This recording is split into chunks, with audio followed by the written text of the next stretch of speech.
आइए जानें शिक्षण के स्तरों का एक विस्तृत अवलोकन। हम शिक्षण के विभिन्न स्तरों और उनकी विशेषताओं का गहन अध्ययन करेंगे।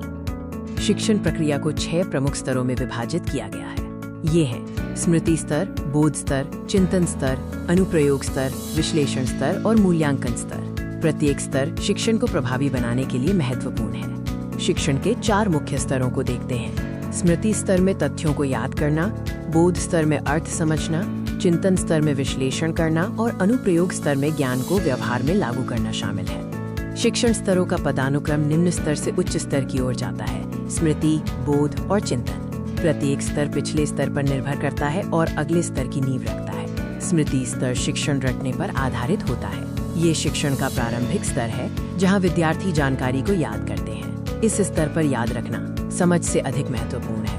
बोध स्तर शिक्षण की विशेषताओं में विद्यार्थी केवल रटने की बजाय अर्थ समझते हैं। इसमें संबंध स्थापित करना, तुलना करना और व्याख्या करना शामिल है। मॉरिसन के मॉडल में अन्वेषण, प्रस्तुतिकरण, आत्मीकरण, संगठन और अभिव्यक्ति के 5 चरण हैं। चिंतन स्तर शिक्षण का सर्वोच्च स्तर है। इसमें छात्र समस्या समाधान और आलोचनात्मक सोच विकसित करते हैं। ये मौलिकता, सृजनात्मकता और स्वतंत्र चिंतन को बढ़ावा देता है, जहाँ शिक्षक मार्गदर्शक की भूमिका निभाता है। प्रभावी शिक्षण की विशेषताओं में शिक्षक की भूमिका मार्गदर्शक और प्रेरक की होती है। विद्यार्थी सहभागिता को बढ़ाने के लिए समूह चर्चा, प्रश्नोत्तर और व्यावहारिक गतिविधियां आवश्यक हैं। विभिन्न स्तरों पर शिक्षक और विद्यार्थी की भूमिका बदलती है।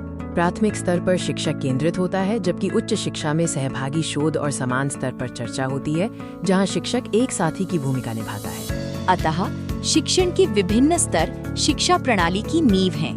प्राथमिक से उच्च शिक्षा तक प्रत्येक स्तर छात्रों के समग्र विकास में महत्वपूर्ण भूमिका निभाता है। धन्यवाद।